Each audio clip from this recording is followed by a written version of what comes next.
a very nice area where very much research can be done in future also, and it is a very exploring area.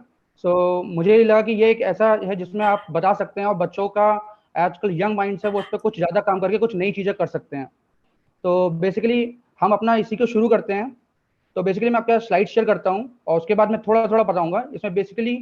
और basically 5G का आजकल क्या है कि actually में हमारे पास बहुत सारी एप्लीकेशंस नहीं आ रही हैं, जैसे IoT हो गया, आर्टिफिशियल इंटेलिजेंस हो गया, जिससे हम पूरा मैन मेड जो मैन का काम हो रहा है उसको हम हटा के पूरा आर्टिफिशियली कर रहे हैं। तो उसके लिए हमें हाई बैंडविड्थ और हाई बैंडविड्थ और हाई डाटा रेट की जरूरत पड़ती है। तो उसके लिए हम 5G की तरफ बढ़े हैं, तो उससे हमें फायदा होगा। तो बेसिकली मैं इन चीज को आपको अपनी स्लाइड से शेयर करता हूँ बेसिकली। और so Rehan, can I share my slides? Yes, sir, you can share. Okay okay.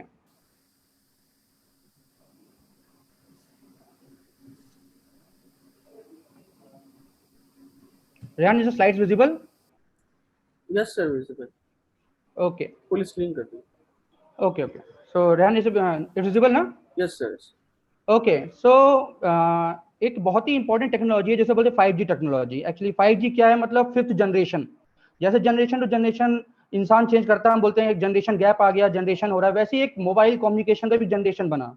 Digital communication, analogue communication आया, फिर हमने और चीज डिस्कवर करी जैसे PCM, पल्स कोड मॉड्यूलेशन, फिर हमने और डिजिटल और पढ़ा उसको कि कैसे हम इंक्रिप्शन करें, कैसे डाटा सिक्योर करें, फिर उसमें भी हमने बोला और करें। तो ऐसे करते करते हम जनरेशन बढ़ते जा रहे हैं।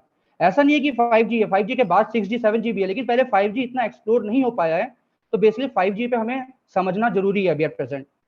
ओके, तो मैं पहला अपना इंट्रोडक्शन दे देता हूँ। मेरा नाम ऋषि निगम है। मैंने अपना बीटेक NIT श्रीनगर से किया है। AIEEE एग्जाम होता था 2008 में, वहां से क्वालिफाई किया मैंने with all India rank 9000 at that time. And basically got the NIT Srinagar by counseling, and I've done by BTech in Electronics and Communication. Then I've qualified, worked in Infosys for 1 year almost. Then I've joined by after clearing GATE, I joined MTech at NIT Agartala in Communication Engineering branch only. And after that, I've been recruited as assistant professor under TCube in GB Pant University. So basically, I'm now pursuing my PhD also from NIT Uttarakhand. So it is a great pleasure कि मुझे यहाँ पे invite किया गया और इतने highly college इतना motivated है, इंटेलिजेंट स्टूडेंट से और टीचर से डील करने का, कांटेक्ट करने का मौका मिला। It's very pleasure for me. So let's start करता हूँ। तो बेसिकली क्या है कि फोन के जो जनरेशन होते हैं उनको बेसिकली मैंने मेन जनरेशन यहाँ पे आपको दिखा रखा है। जैसे पहले 0G है, 1G, 1 generation, 2G, 3G, 4G, 5G। इनके बीच में भी आए हैं, 1.5G भी आया है, 2.5G भी आया है, ऐसे बहुत आए हैं। लेकिन मैंने एक हाईलाइटेड स्मॉल स्मॉल सब कुछ समरी में रखा है, क्योंकि एक्चुअली इसमें सारे ब्रांच के बच्चे हैं, मैकेनिकल भी है, सिविल भी है, CS भी है। अगर हम किसी एक ब्रांच में ज्यादा घुस जाएंगे, दूसरे ब्रांच को बच्चों को भी थोड़ा लगेगा कि क्या है। तो इस बेसिकली मेन समरी होनी चाहिए। तो 0G क्या है, मतलब जब हम लोग स्टार्टिंग में, आपको देखा होगा, जब हम फोन ऐसे रिंग वाला लगाते थे, इसमें हम घुमाते थे, तो फोन लगता था वायर के द्वारा। तो 0G में वायर्ड फोन का यूज होता था, जिसमें वायर कनेक्शन होता था, दैट इज और लैंडलाइन। तो वो 0G बोलते थे उसे, प्री सेलुलर, मतलब सेलुलर फोन नहीं आया था उससे पहले का 0G था। उसके बाद फर्स्ट जनरेशन आया, दैट इज 1G, जिसमें एनालॉग भी था, कुछ डिजिटल भी था। जैसे आपने फोन किया तो उसमें आपका ऑडियो गया तो एनालॉग सिग्नल था। अब आपके पास टीवी है, टीवी में पिक्चर भी आती है और उसकी आवाज भी आती है। तो आवाज वाला ऑडियो से जा रहा था और पिक्चर वाला डिजिटल से करते थे। फिर लोगों ने बोला कि यार एनालॉग हो डिजिटल, एनालॉग में नॉइज आती है, तो 2G जनरेट हुआ। 2G में सब कुछ डिजिटलाइज कर दिया, आपका ऑडियो भी डिजिटलाइज, आपका वीडियो भी digitalise, everything is digital. Because digital में नॉइज बहुत कम होती है। डिजिटल में आप नॉइज बहुत कम करती है और अपने आप नॉइज को पहचान सकते हो। इसके एक होता है CRC, होता है साइकिल रिडंडेंसी चेक, जिससे आपने जो जनरेट किया और जो रिसीव किया उसके बीच में एरर पता कर सकते हो। आपकी बिट जो आई अगर वो सेम नहीं होगी तो आप उसको पता कर सकते हो। लेकिन एनालॉग में आप नॉइज का पता नहीं कर सकते हो कि कहाँ नॉइज आई है कि नहीं आई है इतनी जल्दी। उसके बाद देखा गया कि डिजिटल तो हो गया, लेकिन डिजिटल के साथ साथ हमें कुछ और भी थी। जैसे हम चाहते थे कि भाई वीडियो कॉल हो जाए, तो वीडियो कॉल का हुआ कि वीडियो कॉल आना चाहिए, तो उसके लिए 3G का डिस्कवर हुआ, वीडियो कॉल बेसिकली। फिर उसके बाद जब वीडियो कॉल हुआ तो हमने सोचा कि एक हुआ, फिर हमने एक नया हुआ जैसे वीडियो कॉन्फ्रेंसिंग, वो मैं आगे एक एक करके बताऊंगा आपको इसी को। तो उसके लिए फिर 4th जनरेशन का डिस्कवर हुआ, जिसे बोलते हैं लॉन्ग टर्म इवोल्यूशन। मतलब ये एक ऐसा था जो बहुत दिनों तक चला। आप अभी भी 4G चला रहे हैं, इंडिया में 4G चल रहा है, लेकिन सिर्फ इंडिया में, बेसिकली दूसरी कंट्रीज में जैसे साउथ कोरिया हो गया, जापान हो गया, दे बेसिकली उन्हें 5G चल रहा है, उन्हें 5G चलने लग गया है। और ये high speed of all the generation, अभी तक जितने जनरेशन है सब में हाई स्पीड है इसकी बेसिकली। अगर हम 0G की बात करें तो 0G को बोलते हैं जीरो जनरेशन। ये कोई जनरेशन नहीं था, ये सिर्फ सेलुलर, जब सेल फोन आए थे उससे पहले का जनरेशन जो सेलुलर फोन था, ये 1979 से पहले का था। जब भी मैं बात कर रहा हूँ ईयर की, तो मैं बात कर रहा हूँ on the whole of a world, not with India, कि इंडिया में कब आया। कोई चीज वर्ल्ड में पहले आई, अभी इंडिया में नहीं आई, दैट्स अलग different thing. We are discovering कि कितनी चीज पहले आई है, वर्ल्ड वर्ल्ड में कब उसका हुआ इंट्रोडक्शन। तो 1979 से पहले जीरो जनरेशन हुआ था। उसके बाद आया कि फर्स्ट जनरेशन। फर्स्ट जनरेशन आया तो फर्स्ट जनरेशन में वायरलेस टेलीफोन, मतलब मोबाइल फोन का यूज हुआ, जिसमें वायरलेस मतलब जिसमें वायर की जरूरत ही नहीं पड़ रही है, ऐसा टेलीफोन टेक्नोलॉजी। और वायरलेस कौन सा होता है? मोबाइल। ये 1979 में जापान में डिस्कवर हुआ था। और बेसिकली क्या है कि इसमें मैंने आपको बताया था, इसमें एनालॉग सिग्नल भी थे और डिजिटल। तो जो ऑडियो होता था, ऑडियो मतलब कहीं भी वॉइस या ऑडियो का यूज हो रहा है, तो दे वर इंक्रिप्टेड इन एनालॉग सिग्नल। वाइल अदर जो और जितने भी हैं, जैसे आपका एमएमएस हो गया, आपने एसएमएस भेजा या आपने वीडियो भेजी, तो उसका जो वीडियो वाला पोर्शन है वो डिजिटल होता था। फिर लोगों ने बोला कि यार इसमें नॉइज का प्रॉब्लम आ रहा है, कि भाई हम फोन कर रहे हैं लेकिन नॉइज आ रही है, हम कुछ बोल रहे हैं वहां पे वो सुनाई नहीं दे रहा है, हम कुछ रिकॉर्ड करके भेज रहे हो सुनाई नहीं दे रहा है। तो लोगों ने बोला कि इसको पूरा डिजिटलाइज करते हैं, पूरा डिजिटल करने में नॉइज बहुत कम हो जाएगी। तो आज आप जब फोन पे बात करते हैं तो सब कुछ डिजिटलाइज है। लेकिन फर्स्ट जनरेशन में वो पूरा डिजिटलाइज नहीं था। उसमें क्या था, ऑडियो में एनालॉग होता था, तो लोगों के पास वीडियो पहुंच जाती थी लेकिन ऑडियो पीछे पीछे आती थी। अभी भी आप पुराने जमाने में जब अभी बैठे होंगे, कभी अपना टीवी देख रहे होंगे, कभी कभी ऐसा होता था वीडियो अलग चल रहा है और ऑडियो का अलग आ रहा है, तो बोल पहले रहा है और सुनाई आवाज बाद में आ रही है। तो वो सब फर्स्ट जनरेशन में चलता था। तो बेसिकली उसके बाद 2G जनरेशन हुआ, जिसे बोलते हैं सेकेंड जनरेशन। इसमें इंटायरली डिजिटल, सब कुछ डिजिटल हो गया था। और इसमें मेन जो पॉइंट्स आए थे वो था एसएमएस, आप एसएमएस मैसेज भेज सकते थे, एमएमएस वीडियो रिकॉर्डिंग भेज सकते थे, पिक्चर मैसेजेस कि आपको कोई पिक्चर, आप पिक्चर भेज रहे हैं कहीं पे, वो सब इसमें इंट्रोड्यूस हुआ। It was commercially launched in Finland in 1991। Actually में कोई भी कंट्री जब किसी भी जनरेशन को लॉन्च करती है तो बेसिकली उसके कुछ प्रोटोकॉल्स होते हैं, कुछ रूल्स रेगुलेशंस होते हैं, वो उसको स्टैंडर्ड्स होते हैं, जब वो स्टैंडर्ड बनाती है तब वो लॉन्च होता है। तो कॉमर्शियली लॉन्च मतलब जब उसको कॉमर्शियली यूज करने लगे लोग, तो वो फिनलैंड में यूज हुआ था। और आपने देखा होगा जब हम 3G से पहले जब आता था, बहुत पहले मोबाइल होते थे बटन वाले, उसमें ऊपर जी लिख के आता था और ई लिख के आता था। हम बोलते थे ई आया मतलब ज्यादा स्पीड है, जी आया थोड़ा कम स्पीड है। उस समय जो डाउनलोड स्पीड होती थी वो 0.1 मेगाबिट्स पर सेकंड की होती थी, इट वाज वेरी लेस। और हम बोलते थे कि इतना ही है। फिर हमें कभी भी नहीं पता था कि 3G 4G 5G आएगा और अब इतना आएगा कि हम घर बैठे नेट चलाएंगे पूरे दिन, पूरे दिन हम कोई मैच कोई भी न्यूज देख सकते हैं। सो बेसिकली और ये चीज। तो उसके बाद फिर आया थर्ड जनरेशन। थर्ड जनरेशन में क्या है कि हम स्पीड पे आए और साथ साथ हमारा वीडियो कॉल्स पे हो गया, कि अब person to person video call, mobile TV, mobile पे टीवी आ जाए, इन सब चीजों का यूज हो। तो it is also known as third generation of mobile communication. इसे बोलते हैं थर्ड जनरेशन। इंफॉर्मेशन रेट, जो इसमें इंफॉर्मेशन रेट है वो 144 किलो बिट्स पर सेकेंड का था। It has mobile TV technologies, इसमें मोबाइल टीवी टेक्नोलॉजीज मतलब मोबाइल पे टीवी आ जाए, वीडियो कॉल जो आप person to person video call कर सकें, वो इस जनरेशन में आया। ये जनरेशन जो है सीडीएमए स्टैंडर्ड्स पे बेस्ड है। सीडीएमए क्या, एक्चुअली में आप इलेक्ट्रॉनिक्स कम्युनिकेशन में जो भी बच्चे उनके लिए मैं थोड़ा सा बता देता हूँ। दो तरीके के होते हैं, FDMA, TDMA and CDMA. TDMA मतलब होता है टाइम डिवीजन, मतलब आपने अलग अलग टाइम दे दिया अलग अलग चीज को। अभी एक सिग्नल गया उसका एक टाइम, दूसरा सिग्नल गया दूसरा टाइम, फिर वापस वो सिग्नल रिपीट हुआ फिर टाइम। तो टाइम देते हैं जब हर्स को, तो उसे बोलते हैं टीडीएमए। जब हम हर पार्ट को एक फ्रीक्वेंसी अलॉट कर दें तो उसे बोलते हैं एफडीएमए। और जब हम हर पार्ट को एक कोड एनरोल करते हैं उसे बोलते हैं CDMA, code division multiplexing assistant. तो ये टर्म पर्टिकुलरली 3G जनरेशन में यूज हुआ था। तो this was 3G third generation which has been used. Basically उसके बाद देखा गया कि और स्पीड की जरूरत है, और हमें क्लाउड कंप्यूटिंग एक नाम की एक बहुत बड़ा टॉपिक आया, जिसमें आपका हर चीज क्लाउड पे बेस्ड होगा। पहले क्या होता था, हम कंप्यूटर होते थे, सर्वर हम उस पर बेस्ड करते थे, उसमें सारा डाटा रिकॉर्ड करते थे। तो अब क्या है, क्लाउड है, मतलब एक तरीके से आप जीमेल है, जीमेल पे आपके पास गूगल ड्राइव होता है, आप उसमें सारे डॉक्यूमेंट स्टोर कर लेते हो। फिर आप उसको कहीं दूसरे कंप्यूटर में भी खोलते हो, वो भी गूगल ड्राइव पे होता है। तो मतलब वो किसी कंप्यूटर में सेव नहीं है, वो क्लाउड में सेव है। और जब क्लाउड कंप्यूटिंग की बात होती है तो उस समय देखा गया कि नेट की स्पीड बहुत ज्यादा चाहिए बहुत ज्यादा स्पीड चाहिए, बहुत ज्यादा स्टोरेज चाहिए। तो इसलिए 4G का यूज हुआ। ठीक है, इट इंक्लूड 3D टेलीविजन, इसमें 3D टेलीविजन का यूज हुआ, क्लाउड कंप्यूटिंग का यूज हुआ, high definition movie, HD TV. जो एचडी टीवी आया वो भी 4G जनरेशन में आया। अभी आप देखिए हमारे यहाँ 4G है लेकिन बेसिकली हम यूज करते हैं एचडी टीवी, मींस 4G पे एचडी टीवी चलता है। और वीडियो कॉन्फ्रेंसिंग, आज भी जो मीटिंग कर रहे हैं वो वीडियो कॉन्फ्रेंसिंग है। बेसिकली मैं अपने मोबाइल से कनेक्ट करके कर रहा हूँ, इट्स 4G।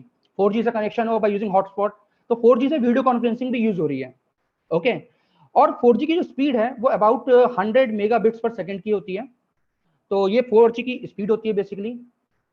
तो उसके बाद देखा गया कि हमने सब कुछ ले लिया, लेकिन हमें क्या है, दो नए पॉइंट्स है, that is IoT, internet of things and artificial intelligence, उसको साथ यूटिलाइज करके और स्पीड को बहुत ज्यादा बढ़ा के and decreasing signal to noise ratio. Signal to noise ratio 4G में भी थोड़ा ज्यादा आ रहा था बेसिकली, तो अब हम चाहते हैं कि सिग्नल टू नॉइज रेशियो कम हो जाए, स्पीड बिल्कुल हो जाए। जैसे आप अभी भी कभी कभी खोलते हैं 4G पे, तो कभी कभी बहुत लॉन्ग वीडियो में बफरिंग होने लग जाती है। लेकिन यहीं पे अगर आप किसी डेवलप्ड कंट्री है जो साउथ कोरिया जिसने अभी यूज कर लिया 5G, वहां जाएंगे तो बफरिंग होती ही नहीं है, स्पीड में बिल्कुल चलता जाता, लगता ही नहीं कि कुछ नेट से आ रहा है, इट वाज लुकिंग जैसे आप टेलीविजन देख रहे हो। तो बेसिकली इसके लिए 5G का यूज हुआ, 5th जनरेशन, जिसकी डाउनलोड स्पीड अप्रोक्सीमेटली 175 मेगाबिट्स पर सेकेंड है, और इसकी स्पीड 4G के रिस्पेक्ट में बहुत ज्यादा है। और सबसे पहली कंट्री जिसने 5G के स्टैंडर्ड्स फिक्स करे, 5G के प्रोटोकॉल्स फिक्स करे और अपनी कंट्री में लॉन्च किया, वो सबसे पहली कंट्री थी साउथ कोरिया। अभी तक इंडिया में नहीं आया 5G, बट इट इज कि हाँ 5G आने वाला है, कुछ हो सकता है 5G आएगा, लेकिन अभी तक इतना प्रेजेंटली नहीं आया। कहीं कहीं कुछ जगह यूज हो रहा हो, लेकिन लार्ज स्केल में कॉमन पर्सन तक अभी 5G नहीं आया। You are only using 4G network आता है, we are happy with that. But basically जब हमें बहुत बड़े बड़े एप्लीकेशन पे यूज करना पड़ेगा तो 5G एक बहुत ही इंपॉर्टेंट काम है। अब जैसे ये मैंने इवोल्यूशन को एक नॉर्मल डायग्राम से दिखाया है, सबसे पहले 1979 था, उसमें फर्स्ट जनरेशन था, एनालॉग टेलीकम्युनिकेशन यूज होता था। फिर टेक्स्ट मैसेजेस आए 2G में, 1991 में 2G मैसेज आया जिसमें हम टेक्स्ट मैसेज कर सकते थे, ये एक नया फीचर आया। 3G 1998 में mobile and wireless internet connection आया, जिसमें मोबाइल कनेक्शन हुआ, वायरलेस कनेक्शन हुआ। उसके बाद 2008 में क्लाउड कंप्यूटिंग का यूज हुआ, IP मतलब इंटेलेक्चुअल प्रोटोकॉल, ठीक है, ट्रूली मोबाइल ब्रॉडबैंड, इनका यूज हुआ। और 5G में अनलिमिटेड डाटा कैपेसिटी, मतलब अनलिमिटेड डाटा कैपेसिटी का यूज 5G में हुआ, और ये लॉन्च हुआ 2019 में, किसमें, अभी साउथ कोरिया में। अभी 21 है, अभी इंडिया में इतनी जल्दी इसका लार्ज स्केल में यूज नहीं हो रहा है। ओके, अब मैं आपको कुछ डायग्राम से दिखाऊंगा कि कहाँ का 5G का फ्यूचर हो सकता है, फ्यूचर में क्या क्या सोचा गया है, कि क्या क्या हो सकता है। आपको भी इंटरेस्ट लगेगा इससे पढ़ने में। अगर आप इस डायग्राम को देखें, इसमें बेसिकली एक सेंट्रल सर्वर है जिसमें सेंट्रल डाटा है। जैसे फॉर एग्जांपल आप कानपुर को देखें, कानपुर में एक सेंट्रल सर्वर पे लगा है, फिर कानपुर का एक लोकल सर्वर है कहीं पर रामा देवी पे, एक कहीं है रेलवे स्टेशन के पास, एक कहीं, तो आपने लोकल सर्वर से कनेक्ट कर रखा है। वो लोकल सर्वर बेसिकली एक एंटीना 5G एंटीना से कनेक्टेड है। जैसे बेसिकली आपको दिख जाएगा यहाँ पे ये 5G एंटीना है, यहाँ पे फिर यहाँ पे ये 5G एंटीना है, फिर यहाँ पे ये 5G एंटीना। उन 5G एंटीना से आप लोकल एरिया को कर लेते हैं और वो सारे सेंट्रल सर्वर से कनेक्टेड होते हैं। अगर आपका एक ऐसा 5G नेटवर्क है तो ये 5G आर्किटेक्चर बन गया। अगर आप 5G का यूटिलाइज करके ऐसे कर रहे हैं तो जैसे 5G आर्किटेक्चर, इसमें बेसिकली आपको 4G एंटीना भी दिखेंगे। एक्चुअली में हमने जो 4G एंटीना लगा दी, इसका मतलब ये नहीं कि हम उन्हें हटा देंगे, हम 4G और 5G को इंटीग्रेशन में यूज करेंगे, बेसिकली ये फीचर है। आपका ये मतलब नहीं है कि आपने 4G, क्योंकि 4G एक लॉन्ग टर्म इवोल्यूशन था जो लॉन्ग टर्म स्केल पे बन चुका है, लेकिन जब 5G बना तो ये मतलब नहीं कि आप सारे 4G को 5G में, नहीं, जहां 4G है, जहां 5G है उसका एक अलग एंटीना होता है जो मैं आगे डिस्कस करूंगा, and we use them in integration. Okay, तो बेसिकली आप 5G से किसी भी घर में बैठे किसी इंसान, कोई व्यक्ति नेट यूज कर सकता है, कोई भी, वो आगे अगले डायग्राम में आपको दिखेगा। जैसे आपको डायग्राम दिख रहा है तो इसमें 5G कनेक्टिविटी है, ये आप देख सकते हैं कि यहाँ पे एक पर्सन एक नेट यूज कर रहा है अपना, तो बेसिकली वो घर में यूज कर रहा है तो आपका 5G नेटवर्क से भी यूज कर सकता है। इससे आप वर्चुअल रियलिटी, कोई आप हेडफोन में ऑनलाइन गाने सुन रहे हैं, ऑनलाइन बिजनेस कर रहे हैं तो वो कर सकता है। स्मार्टफोन्स वो यूज हो सकते हैं, और उसके बाद एजुकेशन यूज हो सकते हैं। स्मार्ट एनर्जी मीटर है, हेल्थ केयर सिस्टम है आपका। आप बेसिकली सब कुछ 5G ऑनलाइन डील कर रहे हैं, तो बेसिकली आपका ह्यूमन इंटरवेंशन बहुत कम है, गलती होने के चांस बहुत कम है। बेसिकली आज भी अगर आप देखें कहीं पे ऑक्सीजन कमी हो रही है तो वो कोई हॉस्पिटल बताता है ऊपर वाले को कि हाँ देखिए अगर 5G होगा तो हम थोड़ा 5G की तरफ जाए, नेट स्पीड जाए, हम सबको अगर डिजिटली कनेक्ट कर लें तो it will be basically very good thing. Okay, तो 5G का क्या होता है, बेसिकली उसकी डाटा कैपेसिटी बहुत ज्यादा है। जब डाटा कैपेसिटी किसी चीज की ज्यादा होती है तो बेसिकली वो बहुत सारे एप्लीकेशन में एक ही टाइम पे यूज हो सकता है। जैसे यहाँ पे देखिए एक ही एंटीना घर में भी यूज हो रहा है, इसमें भी यूज हो रहा है, लैपटॉप में भी यूज हो रहा है, कार्स में यूज हो रहा है, हेल्थ केयर में यूज हो रहा है, so it is having a high data capacity. Okay, so ये बेसिकली था। अब इसका एक और है 5G का जो बहुत ही इंपॉर्टेंट है कि एग्रीकल्चर फील्ड में, एक्चुअली हम जैसे जिस कंट्री में रहते हैं वो एग्रीकल्चर की एक नंबर 1 कंट्री मानी जाती है एग्रीकल्चर में।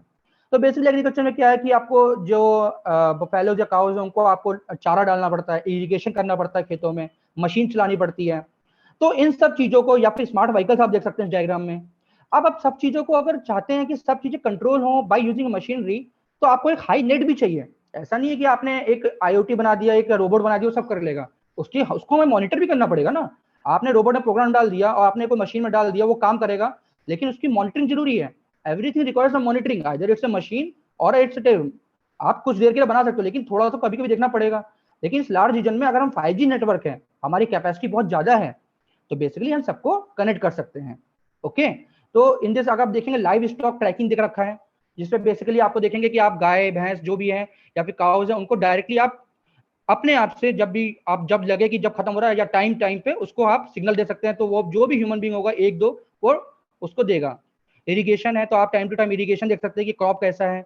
हाँ, अब बेसिकली क्या है, कभी आपका वेदर सही है, आपको पता है कि इस टाइम पे इरिगेशन का टाइम है, लेकिन वेदर बहुत अच्छा चल रहा है, तो ऊपर से एक इन्फॉर्मेशन अपने आप आ जाएगी कि वेदर अच्छा है, तो उस समय वो इरिगेशन को रोक देगा। तो इस प्रकार हमें एक ऐसा नेटवर्क चाहिए जो बहुत ही हाई कैपेसिटी हो, हाई कनेक्टिविटी हो, सब चीजों को कनेक्ट कर सके, और वो चीज 5G से ये फ्यूचर बहुत ही ब्राइट है, क्योंकि इंडिया जैसी कंट्री में एग्रीकल्चर बहुत ज्यादा है, और बेसिकली अगर हम पूरा ऐसे रोबोटिकली करें तो it will be very beneficial.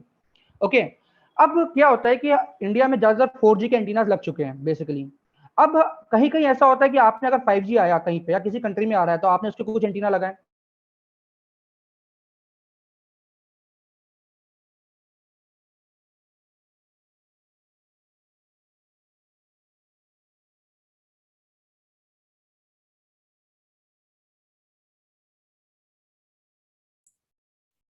Rishi sir आपकी वॉइस नहीं आ रही।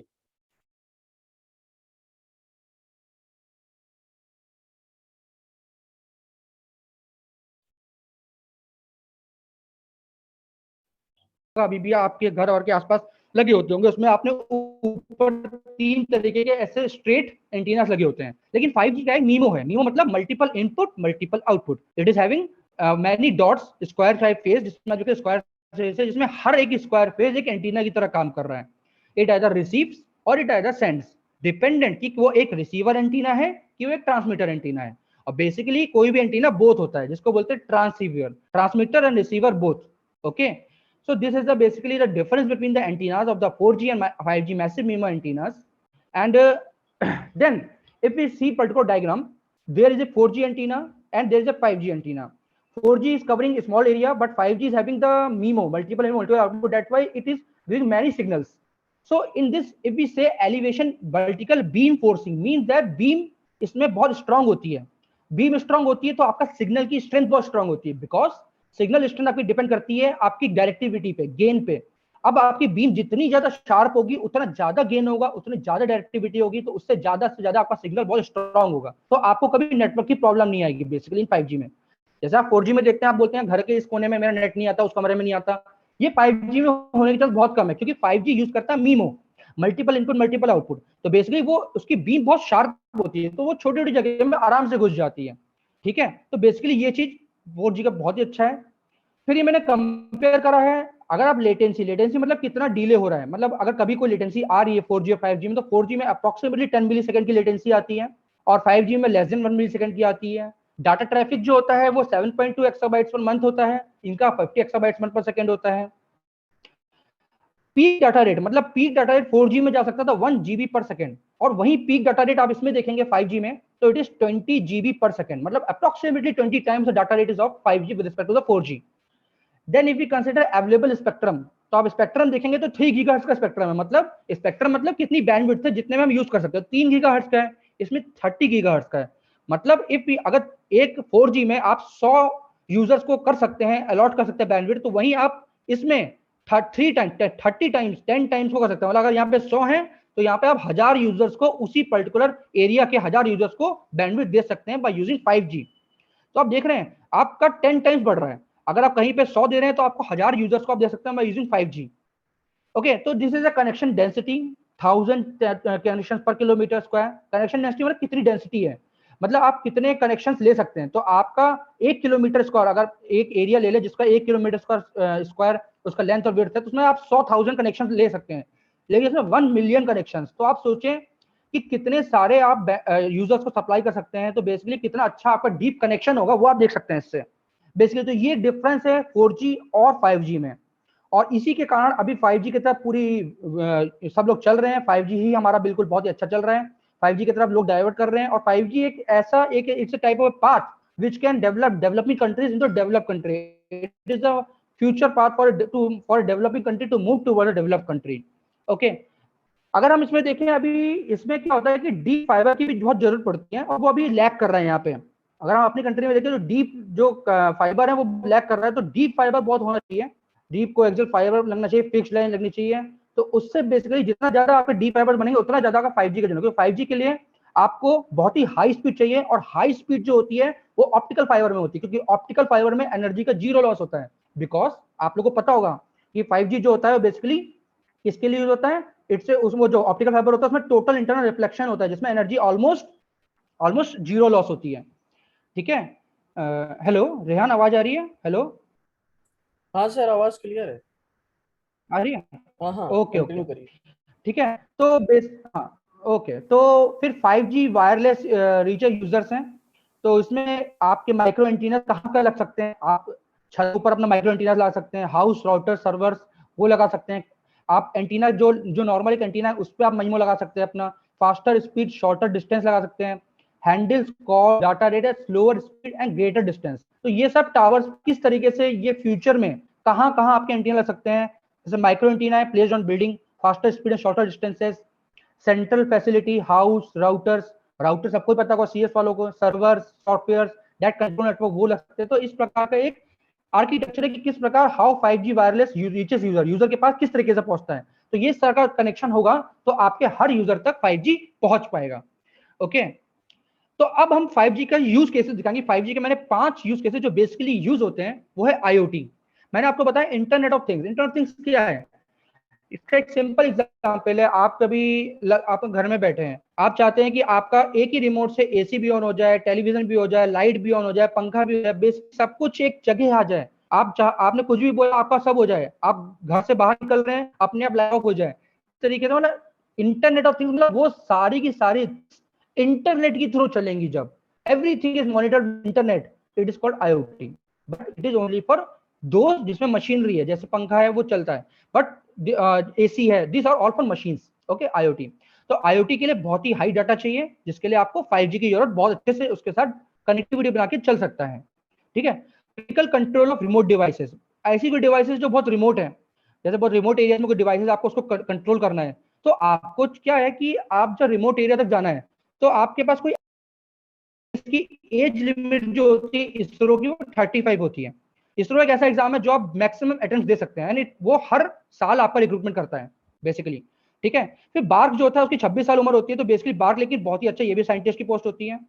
फिर गेट तो आप लोग सब जानती हैं, लेकिन एक चीज है कि कभी कभी स्टूडेंट्स बोलते हैं नहीं गेट और ईएस ये दो एग्जाम जानते हैं हम, इन्हीं में होगा हमारा सिलेक्शन। नहीं, गेट और ईएस के अलावा भी बहुत से एग्जाम ऐसे हैं जो इक्विवेलेंट टू गेट है। क्यों? गेट से आप क्या करोगे, या तो एमटेक करोगे या पीएसयू जाओगे, लेकिन इसरो कभी गेट से नहीं लेता है, इसरो ऑलवेज हमेशा अपना एग्जाम कंडक्ट करवाता है।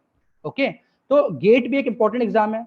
फिर BIS, bureau of Indian standards, ये क्या होता है, गेट के थ्रू लेता है, आपकी गेट की रैंक आ रही है तो ये साइंटिस्ट की पोस्ट निकालता है, बहुत ही अच्छी इलेक्ट्रॉनिक्स कम्युनिकेशन के लिए निकलती है। इसमें इलेक्ट्रॉनिक्स कम्युनिकेशन नहीं, इसमें इलेक्ट्रिकल वाले भी भर सकते हैं, मैंने उनका अलग क्लासीफाई कर रखा है अगली स्लाइड्स में। फिर IAS तो एक एग्जाम होता ही अच्छा है, ये जो very important, very good exam. Then there is IGCR, Indira Gandhi Central Atomic Research Centre. ये बहुत ही कम लोगों को पता है, इसका फॉर्म भी बहुत कम बार निकलता है, लेकिन मेरी मोटिव है कि आप इसकी भी साइट्स देखते रहे, कभी भी इसका रिक्रूटमेंट निकल सकता है। प्रेजेंटली इसका रिक्रूटमेंट निकला हुआ है, लेकिन वो बेसिकली ये मांगते हैं कि बीटेक पास आउट होना चाहिए। ओके, तो जब भी जो बीटेक कर रहे हैं पास आउट हो चुके हैं अपने फ्रेंड्स को बता सकते हैं, Indira Gandhi Central Atomic Research centre में अभी वैकेंसी प्रेजेंटली निकली है ग्रुप ए पोस्ट की, तो it's a very important opportunity. Then there is IMD, Indian Metrological Department, जिसमें साइंटिस्ट की पोस्ट निकलती है बेसिकली, एंड साइंटिफिक असिस्टेंट की। साइंटिफिक असिस्टेंट होता है पे लेवल 7 का, और जो IMD साइंटिस्ट होता है पे लेवल 11 का। तो ये बहुत ही, पे लेवल से मतलब होता है आपका पे लेवल 10 या 11 इट्स वेरी गुड, 7 6 भी बहुत अच्छा है, लेकिन below that is not good for BTech student, at least you have done BTech it should be more than pay level. Then airport authority of India is a very important exam for Asian students. BSNL JTO, it's very important. HAL का form अभी निकला था, अभी उसका form भी बंद हुआ, अभी उसका एग्जाम भी होने वाला, आप उसका साइट देखें। HAL ने इस बार जो रिक्रूटमेंट निकाला है ऑलमोस्ट ऑलवेज 5 ईयर्स के बाद निकाला है उसका। फिर बेल का है, BEL core for electronics. NTPC में एक्सपीरियंस्ड इलेक्ट्रॉनिक्स की अगर आप नॉर्मल एनटीपीसी में देखें गेट के थ्रू तो बहुत कम सीट्स निकलती है, 3 या 4, लेकिन अगर आप इलेक्ट्रॉनिक्स आप किसी थर्मल पावर स्टेशन में जाके थोड़ा सा एक्सपीरियंस ले लें 2 साल का कहीं पे भी, किसी भी प्राइवेट उसमें ऐसा, तो एनटीपीसी हर साल एक्सपीरियंस वालों को निकालती है, जिसमें 2 साल का वो एक्सपीरियंस मांगती है कि 2 साल का एक्सपीरियंस होगा तभी हम करेंगे, तो वहां पे आप कर सकते हैं। फिर एक बहुत ही अच्छा टर्म है जो बहुत ही कम लोगों को पता होता है, बहुत जानती नहीं कि ये भी सब जॉब होती है क्या, scientific officer in NIT, IIT and ISR. Her NIT, IIT, ISR में एक साइंटिफिक ऑफिसर की पोस्ट निकलती है हर बार, हर साल अप्रोक्सीमेटली 4-5 निकालते हैं। तो वो बहुत ही अच्छी जॉब होती है, equivalent to the IES job. Okay, so basically scientific officer की जॉब एनआईटी, आईआईटी, आईएसआर में भी बहुत अच्छी निकलती है, तो आप इनको भी ट्राई करिएगा। उसके बाद टेक्निकल ऑफिसर होता है जो बेसिकली क्या बोलते हैं आपका सीएसआर में निकलता है। भेल, Bharat heavy electricals limited, IOCL और डीआरडीओ। डीआरडीओ का तो साइंटिस्ट होता है, लेकिन डीआरडीओ का जो रिटर्न होता है वो मेंस की तरह होता है। आप जैसे लिखने वाला पेपर होता है, it's not an objective, it's a mains. तो आपका जो लोग आईईएस के लिए प्रिपेयर कर रहे हैं और आईएएस में कभी रह जाते हैं एक या दो अटेम्प्ट में, वो डीआरडीओ का पेपर भी जरूर दें, क्योंकि जो मेंस का उनका प्रिपरेशन होता है that will come to the usage of DRDO also. Okay, उसके बाद मैंने कुछ दूसरे ब्रांचेस के भी रखे हैं। एक्चुअली मैं खुद इलेक्ट्रॉनिक्स का हूँ, तो मुझे ज्यादा इलेक्ट्रॉनिक्स का पता है, लेकिन मैं दूसरे फॉर्म भरता रहता हूँ, तो मुझे भरता रहता था, तो मुझे भी आइडिया मिलता रहता था इलेक्ट्रिकल, मैकेनिकल, सिविल के लिए क्या होता था। तो भेल जो है वो बेसिकली इलेक्ट्रिकल का कोर है, लेकिन उसमें सबके लिए ब्रांच निकलती है, सबके लिए निकलती है vacancies. BEL, Bharat Electricals Limited है, इलेक्ट्रॉनिक्स लिमिटेड, तो ये भी बहुत अच्छा है। गेट है, गेट मैं कह रहा हूँ इलेक्ट्रिकल, मैकेनिकल, सिविल के लिए बहुत ही अच्छा है, क्योंकि इनमें गेट की जो पीएसयूज लेती हैं वो इलेक्ट्रिकल, मैकेनिकल, सिविल के लिए ज्यादा सीट्स निकालती हैं बेसिकली। उसके बाद पावर ग्रिड, ये इलेक्ट्रिकल का कोर है। अगर आप कोई भी पावर ग्रिड में जाना चाहते हो तो बेसिकली गेट के अंदर इनसाइड 100 रैंक आ रही है, तो you will be sitting in the power grid interview. Power grid के इंटरव्यू में बैठना, you have to bring under 100 GATE score, GATE rank. Okay, IES हो गया। बार का क्या होता है, बार के दो एग्जाम होते हैं, किसी ने गेट दिया उसका अच्छा आ गया तो ठीक है, वो बार में अप्लाई करें। किसी ने गेट दिया, गेट अच्छा नहीं गया, तो बार का इंडिविजुअल एग्जाम भी होता है। बार बोलता है अगर आपका गेट अच्छा गया आप गेट से दे दीजिए, अगर आपका गेट अच्छा नहीं गया है तो आप हमारा एक एग्जाम दे दीजिए। अगर आप दोनों में से कोई भी अच्छा होगा तो वो उससे बुला लेते हैं। तो बार के एक अपॉर्चुनिटी जिसमें आपको 2 अपॉर्चुनिटीज मिलती है per year for applying for a single post, either by GATE और बाय दिस, ठीक है, by their individual exam. Then HMT, Hindustan Machine Tools, it is a very important company for electrical, mechanical, civil. आपने देखा होगा HMT की watches और tractors बनते हैं, तो बेसिकली वो भी बहुत इंपॉर्टेंट कंपनी है, ठीक है। Then there is NTPC,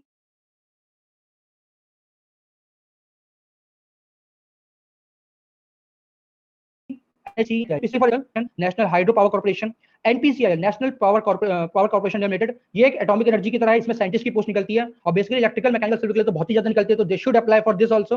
okay, उसके बाद अभी भी एक वैकेंसी निकली है डीएफसीसीआईएल। अभी भी अगर कोई बीटेक पास करके आपका फ्रेंड गया है तो डीएफसीसीआईएल में वैकेंसी निकली है, बहुत सारी वैकेंसीज निकली हैं, मतलब इतनी वैकेंसीज पिछले 2 साल में निकली होंगी, इतनी वैकेंसीज अभी इसमें निकली है, ऑलमोस्ट 200 and 300 वैकेंसीज।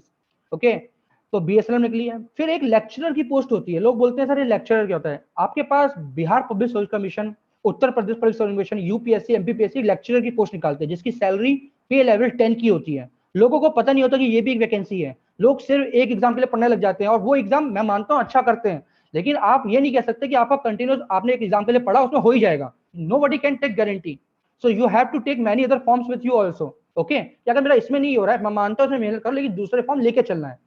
तो ये लेक्चरर का जो फॉर्म होता है बहुत ही अच्छा होता है, पॉलिटेक्निक लेक्चरर होते हैं, इसमें आपका बीटेक मांगते हैं ओनली। ओके, सो इसमें आपने बीटेक कर रखा है तो आप किसी से भी पढ़ सकते हैं, और इनकी सैलरी बहुत अच्छी होती है, और आपको पर्टिकुलरली स्टेट में रिक्रूटमेंट में हो जाता है। फिर आपके पास आता है IOCL, HPCL, BPCL, these are petroleum companies. आपने देखा Indian Oil, Hindustan Power, BPCL. फिर आईएएस और आईएफएस, ये दो तरीके के। आईएएस और आईएफएस क्या होता है, एडमिनिस्ट्रेटिव सर्विस होता है। ये इलेक्ट्रॉनिक्स वालों के लिए इसलिए मैंने नहीं लिखा क्योंकि उसमें कुछ टेक्निकल सब्जेक्ट्स होते हैं जिससे आप आईएफएस दे सकते हैं। उसमें लिखा होता है इलेक्ट्रिकल, मैकेनिकल या सिविल, इलेक्ट्रॉनिक्स दे सकता है। लेकिन आप जब आईएफएस का एग्जाम देने जाते हैं तो वो आपसे पूछते हैं आप किसी इंजीनियरिंग ब्रांच से देना नहीं चाहते, तो इलेक्ट्रिकल वाले अपने इलेक्ट्रिकल से दे देंगे, मैकेनिकल वाले अपने मैकेनिकल से भी दे सकते हैं, सिविल वाला भी दे सकता है, लेकिन इलेक्ट्रॉनिक्स वाले के लिए वो ब्रांच नहीं होती, तो वो दूसरी ब्रांच में जाके दे सकता है। तो लेकिन ये आईएफएस एग्जाम जो होता है बहुत ही अच्छा एग्जाम है, बेसिकली किसके लिए, आप लोगों के लिए जो इलेक्ट्रिकल मैकेनिकल से हैं, ठीक है। अब एक्चुअली में दूसरी चीज है कंप्यूटर साइंस। कंप्यूटर साइंस का मेनली इसको प्राइवेट कंपनीज में होता है। लोग कहते हैं मैंने कंप्यूटर साइंस से पढ़ लिया, मैं प्राइवेट कंपनी में जाऊंगा। बात भी सही है क्योंकि उनकी बहुत वैकेंसीज कम होती हैं in the government sector, but ये नहीं कि जहां होती है वहां बहुत होती है। जैसे आप देखेंगे नीलिट, नीलिट आप जानते हो, आप कभी गूगल पे देखिएगा, उसमें इस बार भी 400 सीटें निकली थी, 465 seats, whole computer science subject, objective question जिसमें सारे प्रीवियस ईयर गेट और ईएसए क्वेश्चन आते हैं। NIC, National Informatics Centre, this is a main exam for computer science. ISRO में कंप्यूटर साइंस के लिए भरमार वैकेंसी निकलती है, बार्क में निकलती है। अगर आप साइंटिफिक और टेक्निकल ऑफिसर भरते हैं एक्चुअली में जब आप किसी एनआईटी में साइंटिफिक ऑफिसर के लिए अप्लाई करेंगे तो वो किसी ब्रांच के लिए नहीं, तो वो बोलते कोई भी बीटेक करा अप्लाई कर सकता है, लेकिन वो प्रेफरेंस देते हैं कंप्यूटर साइंस और इलेक्ट्रॉनिक्स वालों को, क्योंकि वो बेसिकली अपने यहाँ साइंटिफिक काम कराते हैं। जैसे बेसिकली आपका हो गया सॉफ्टवेयर से रिलेटेड या आपका इलेक्ट्रॉनिक इक्विपमेंट से रिलेटेड हो गया, तो वो काम कराते हैं, तो इसीलिए वो प्रेफरेंस देते हैं सीएस को। तो अगर कंप्यूटर साइंस वाला कोई बच्चा है तो बेसिकली साइंटिफिक ऑफिसर जो एनआईटी, आईआईटी, आईएसआर में उसमें अप्लाई कर सकता है। ओके, समझ में आया सबको? उसके बाद टेक्निकल ऑफिसर हो गया। ओके, फिर BIS, bureau of Indian standard, ये बहुत ही अच्छी कंपनी जो सिर्फ सीएस में बहुत सारी वैकेंसी निकालती है। IMD, CSIR, IGB, institute of genomics, इसमें कंप्यूटर साइंस के लिए बहुत ज्यादा वैकेंसी निकलती है। अभी फरवरी में अगर आप इसका चेक करेंगे तो अभी फरवरी में निकली है वैकेंसी साइंटिस्ट के लिए, साइंटिस्ट सी के लिए। बेसिकली ये वो एग्जाम्स है जो करके जब आप इसमें जॉब करोगे you will feel that honoured कि आप इसमें जॉब कर रहे हैं, और आप इसके लिए नहीं भी मिलती है क्योंकि आप try for this job, it's a very reputed jobs. Okay, अब अगर आप किसी भी गेट या किसी आईएएस के लिए स्ट्रेटेजी कर रहे हैं तो आप हमेशा याद रखिएगा दो चीज तो आपको करनी है, गेट और ईएस के प्रीवियस ईयर पेपर हमेशा लगाने हैं। इसरो, डीआरडीओ, बार के ये 5 एग्जाम के प्रीवियस ईयर पेपर्स लगा लीजिए, और टेस्ट सीरीज जब भी आप बीटेक कर लें टेस्ट सीरीज जरूर ज्वाइन करें। क्रिटेक्स या मेड इजी की टेस्ट सीरीज बहुत अच्छी होती है। टेस्ट सीरीज अगर आप नहीं लगा रहे हैं तो आप उस समय एग्जाम में जब पहली बार बैठेंगे आपको यूज टू हो जाएंगे, टेस्ट सीरीज से आप यूज टू हो जाते हैं एग्जाम देने पे। आप टेंशन को, आप परेशानी को, आप प्रेशर को हैंडल करना सीख जाते हैं टेस्ट सीरीज से। और जब आप जितनी ज्यादा प्रेशर को हैंडल करेंगे तो आप on the day of test you can happily give the exams. Okay, अगर कोई बोलता है कि सर मुझे थोड़ा प्राइवेट का भी बताइए, तो प्राइवेट में कुछ कंपनीज हैं जो बहुत ही अच्छी मानी जाती है, जैसे कॉलकम हो गया तो वीएलएसआई इलेक्ट्रॉनिक्स के लिए होता है, इन्फोसिस, टीसीएस तो सारी ब्रांचेस को एलिजिबल करता है, ग्लोबल एटकिंस ये इलेक्ट्रॉनिक्स कम्युनिकेशन के लिए बहुत ही अच्छी कंपनी मानी जाती है, then Tata Motors, Maruti Suzuki and HCL, these are very mechanical and software.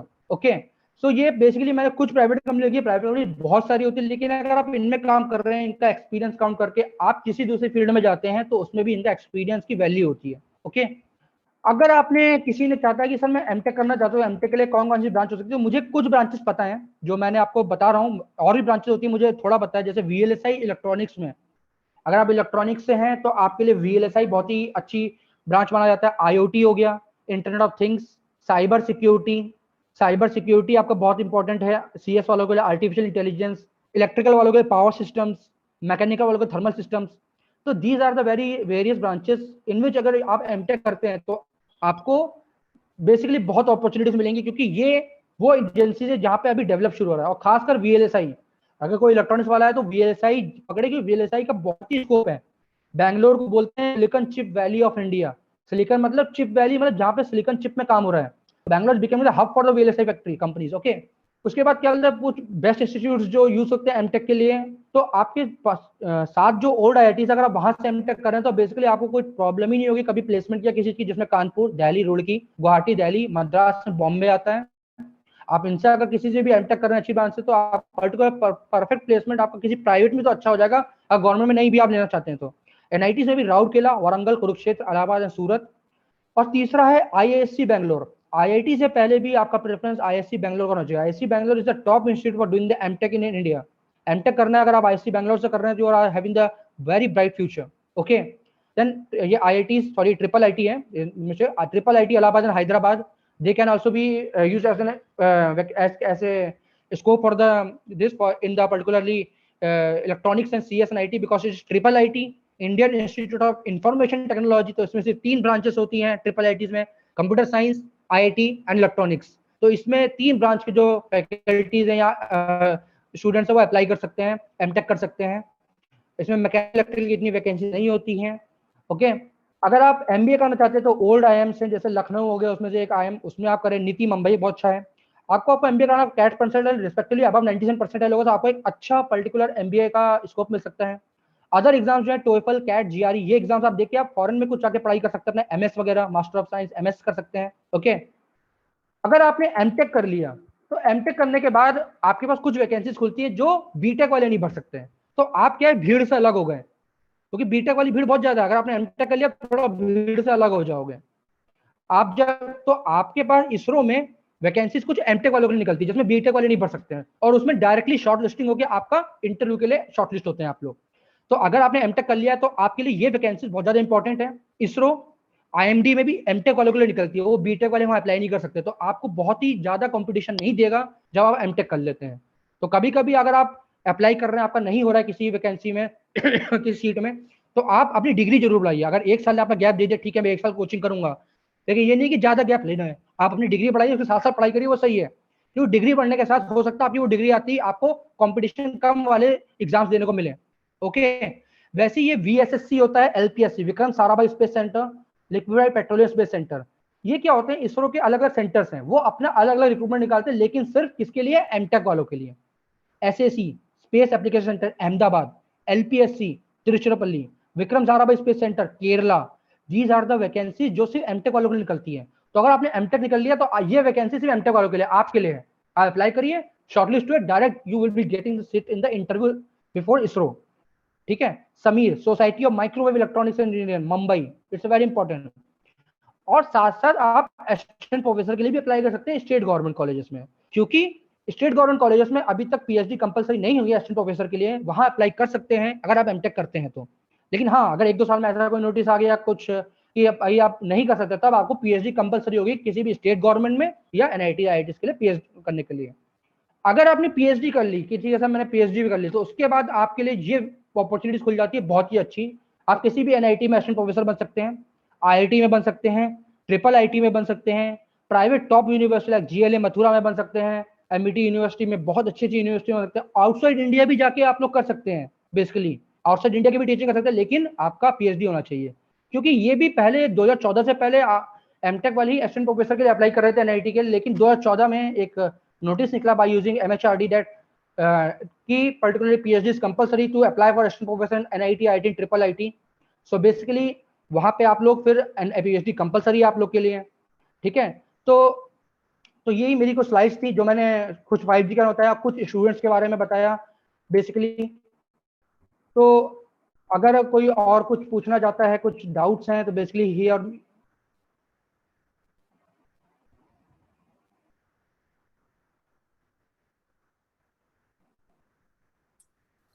Rishi sir, बच्चों की कुछ क्वेरी है तो हम उनको अनम्यूट कर देते हैं। हाँ हाँ हाँ, जी जी जी जी। स्टूडेंट, अगर आपको कुछ पूछना है तो आप हैंड रेस कर दीजिए, मैं आपको अनम्यूट कर, किसी को भी कुछ क्वेरी हो, किसी फैकल्टीज को या किसी स्टूडेंट को अगर कोई कुछ पूछना चाहता है सर से, तो वो हैंड रेस कर दे, मैं अनम्यूट कर दूंगा।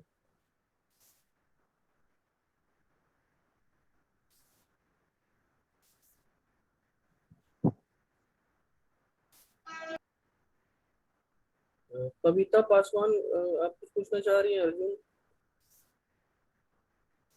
आप लोग चैट बॉक्स में भी लिख सकते हैं। ऋषि सर, मैं चैट बॉक्स भी ओपन कर देता हूँ, हाँ हाँ। वहां से भी आप देख सकते हैं।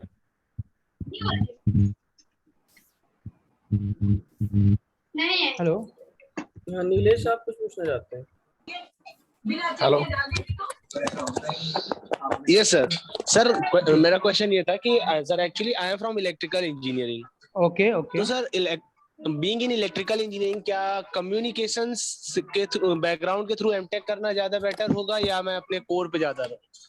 बेसिकली आप अपने कोर पे जाइए, क्योंकि प्रॉब्लम कुछ नहीं होगी। प्रॉब्लम यह है कि आप किसी इसरो में जा सकते हैं, अप्लाई कर सकते हैं, लेकिन कभी कभी जब आप असिस्टेंट प्रोफेसर बनना चाहे, क्योंकि कोई एमटेक कर रहा है, वो कहीं असिस्टेंट प्रोफेसर बनना चाहता है, तो बहुत से कॉलेजेस ये बोलते हैं कि आपका बीटेक इलेक्ट्रॉनिक्स में होना चाहिए, एमटेक में होना चाहिए, तब आप इलेक्ट्रॉनिक्स में टीचर बनेंगे। आपका बीटेक इलेक्ट्रिकल में है, एमटेक इलेक्ट्रिकल में, तब आप टीचर बनेंगे। लेकिन अगर एमटेक बीटेक अलग अलग वैकेंसी में हो सकता है वो आपको अप्लाई करने ना दें। जैसे अभी फरवरी में NSIT का वैकेंसी निकला था, आप लोग जानते हो, नेताजी सुभाष चंद्र बोस यूनिवर्सिटी है दिल्ली की। तो उसमें क्या था कि उन्होंने बोला बीटेक आपका किस में है, इलेक्ट्रॉनिक्स में, किसी एक का था। उसने एमटेक कर रखा है कंट्रोल सिस्टम में, वो भी इलेक्ट्रिकल डिपार्टमेंट में, कुरुक्षेत्र में, कुरुक्षेत्र NIT कुरुक्षेत्र से। तो उनकी एप्लीकेशन को रिजेक्ट कर दिया, ये बोल के कि अकॉर्डिंग टू एडवर्टाइजमेंट ये नहीं है। तो बेसिकली आप अप्लाई नहीं कर सकते हो। ठीक है। तो इसलिए आप यही रहेगा कि आप अपनी ब्रांच के लिए ज्यादा जाएंगे तो आपको ज्यादा फायदा रहेगा। ठीक है। आपकी ब्रांच में कुछ एक्सप्लोरिंग फील्ड जरूर होंगी, हर ब्रांच की कुछ एक्सप्लोरिंग फील्ड जो जरूरत है अभी। ठीक है। क्योंकि असिस्टेंट प्रोफेसर बनने के लिए आपका एमटेक बीटेक सेम उसमें होगा, ज्यादा अच्छा रहेगा। ठीक है। Okay sir, thank you sir. Okay.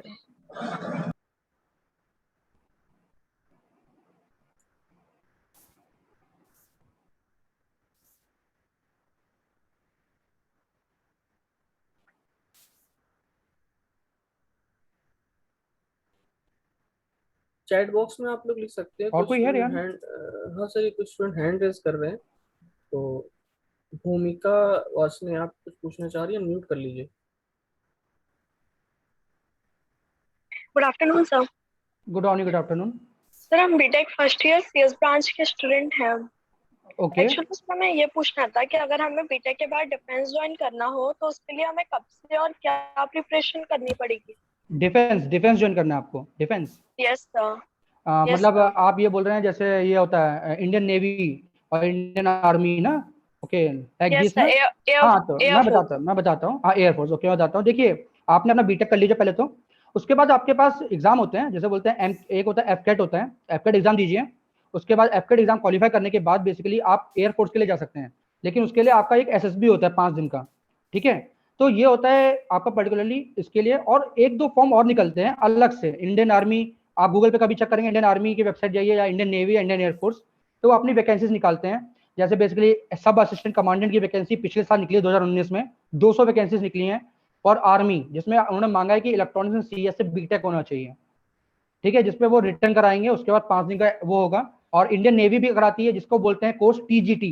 TGT course बोलते हैं, टीईटी बोलते हैं। ये सब कुछ कोर्स होते हैं, तो short term course, short term. तो ये पर्टिकुलर कोर्स होते हैं, ये आपको उनकी वेबसाइट में मिलेंगे।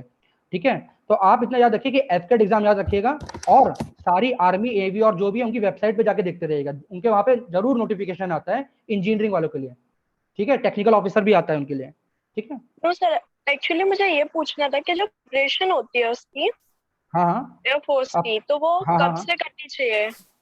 प्रिपरेशन तो देखिए आप ना, अभी तो टेक्निकल आप पढ़ रहे हैं, वो अपना पढ़ते रहिए, अपना सब अपना आराम से बीटेक करिए। टेक्निकल जो पढ़ा रहे हैं वो पढ़िए। साथ साथ आरएस अग्रवाल की जनरल एप्टीट्यूड के सब्जेक्ट जरूर लगाइए। वर्बल एबिलिटी, क्वांटिटेटिव एप्टीट्यूड, क्योंकि जितने भी एग्जाम होते हैं रिटर्न, उनमें 100 क्वेश्चन आर्मी में आपके जनरल एप्टीट्यूड से आते हैं, रीजनिंग से आते हैं। ठीक है? कि वो तो ना केस केस स्टडी होता है, केस स्टडी से आता है।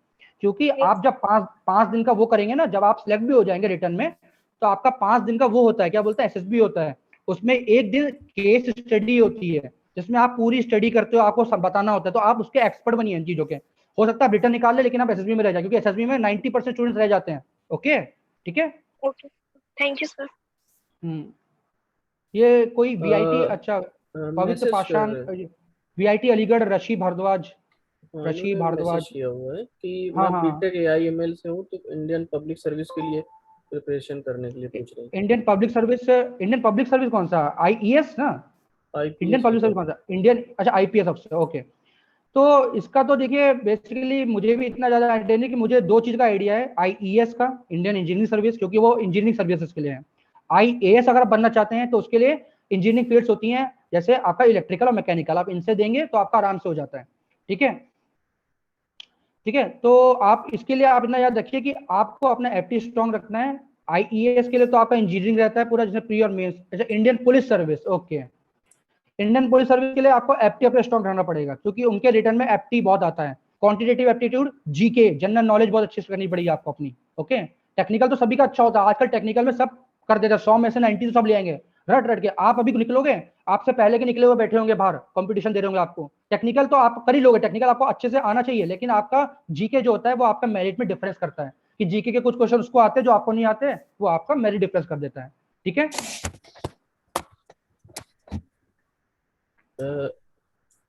What exams can be prepare being student of agriculture engineering?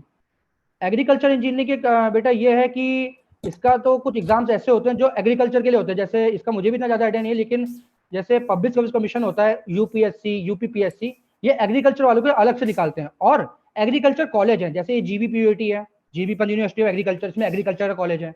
आप दूसरे एग्रीकल्चर कॉलेज है, तो वहां पे आप लेक्चरर के लिए अप्लाई कर सकते हैं। और अगर आप एमटेक कर लें एग्रीकल्चर, वहां पे असिस्टेंट प्रोफेसर के लिए कर सकते हैं। ओके? और कुछ कुछ एग्रीकल्चर की कंपनीज है, जैसे आईएमएमटी है, या एक दो और कंपनीज हैं, वो एग्रीकल्चर के साइंटिस्ट को बुलाती हैं, एग्रीकल्चर में साइंटिस्ट बनने की पोस्ट मिलती है। ठीक है ना? तो कुछ ऐसी वैकेंसीज है, इसका मैं आप लोग मेरा कभी होगा तो कभी मेरा मेल आईडी ले लीजिएगा, मैं आपको मेल कर दूंगा इंडिविजुअली कि क्या पर्टिकुलर है जो आपको फायदा देगा। इसके मुझे नाम नहीं याद है एग्रीकल्चर के, लेकिन एग्रीकल्चर के लिए भी साइंटिस्ट की वैकेंसीज निकलती हैं।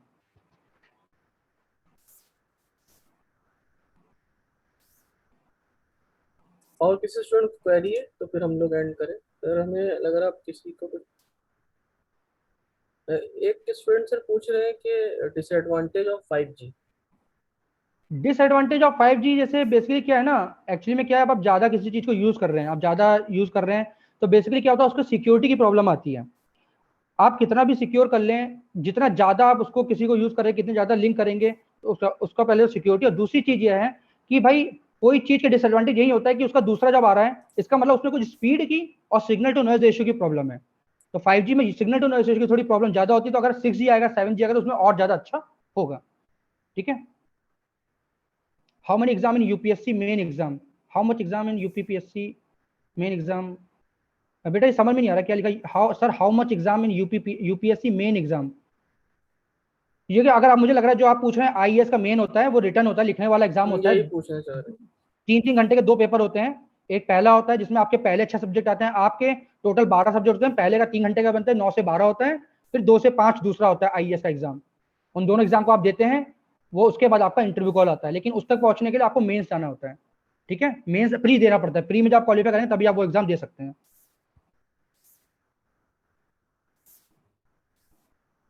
ऋषि सर फिर एंड करते हैं। ठीक मुझे लग ठीक। रहा है सारे बच्चों ने, थैंक यू ऋषि सर, आपने टाइम निकाला और काफ़ी डिटेल में 5G के बारे में बच्चों को, हमारी फैकल्टीज़ को, सभी को, हम लोग को जानकारी मिली। और इसके साथ साथ जितने भी एग्ज़ाम्स आपने काफ़ी हर एक ब्रांच से रिलेटेड गवर्नमेंट सेक्टर में कहाँ कहाँ पर जॉब है उसके बारे में डिस्कस किया। तो हम लोग आगे इसको, रिकॉर्डिंग हुई है, जो स्टूडेंट नहीं अटेंड कर पाए सभी लोग इसको, बच्चों को सर्कुलेट करें, जिससे कि सभी के पास इंफॉर्मेशन पहुंचे और गवर्नमेंट सेक्टर में प्रिपरेशन के लिए हम लोग के लिए काफ़ी यूजफुल रहेगा। थैंक यू ऋषि सर, आपने टाइम ओके निकाला ओके हमारे ओके, लिए। Thank you okay, thank you sir, thank you thank you thank you all.